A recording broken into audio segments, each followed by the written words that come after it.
2021 United Nations Climate Change Conference, COP26, commenced this weekend, with 25,000 delegates from over 100 nations converging on Glasgow in Scotland. The conference is a major landmark in international climate policy. Progress reports and revisions to previously pledged goals for reducing greenhouse gas emissions are now falling due, and in recognition of the ever-increasing ambition expected of these commitments, this process is referred to as the ratchet mechanism.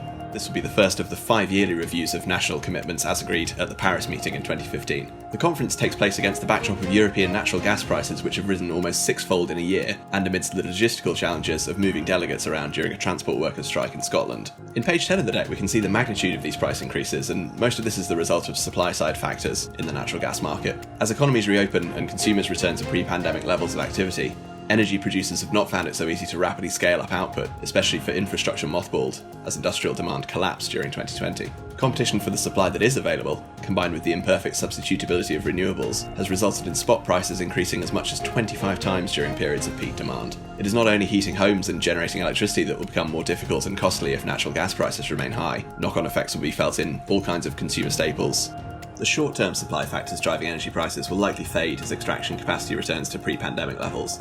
But in the longer term, the broader agenda to move away from fossil fuels suggests structural declines in the demand for natural gas.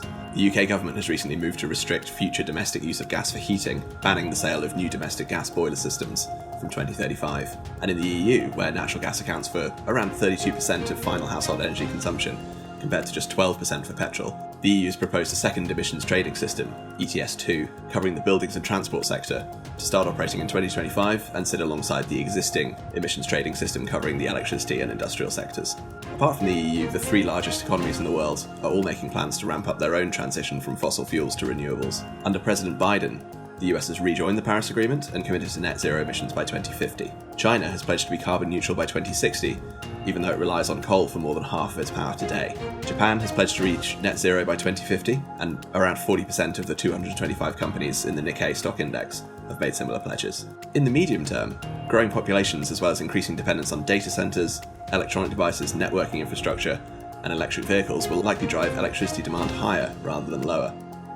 As national governments increasingly accept the necessity of expensive interventions to meet ambitious climate goals, a key challenge for asset allocators will be to adapt to all these fast-moving changes. State spending will likely aim to prime the pump of private investment, and with some 80% of global energy demand interacting with the built environment, real estate investors have both a vital role to play and a considerable opportunity. The World Resource Institute considers buildings by far the largest source of low-cost carbon reductions. By acting ahead of the curve, landlords may be able to achieve higher occupancy, stronger tenant demand, lower ongoing expenses, and resulting higher net operating income from refurbished net zero carbon buildings. Investors are increasingly looking to broader real asset types to transition to net zero carbon. This new generation of investors and their managers will be advancing their ESG and sustainability programs to minimize climate-related risks while identifying those new opportunities. Investment managers with net zero carbon commitments, such as LaSalle's alignment with the Urban Land Institute's Net Zero by 2050 commitment, as well as our participation in the Net Zero Asset Managers Initiative, signal the commitments that our firm has made to transition to green energy.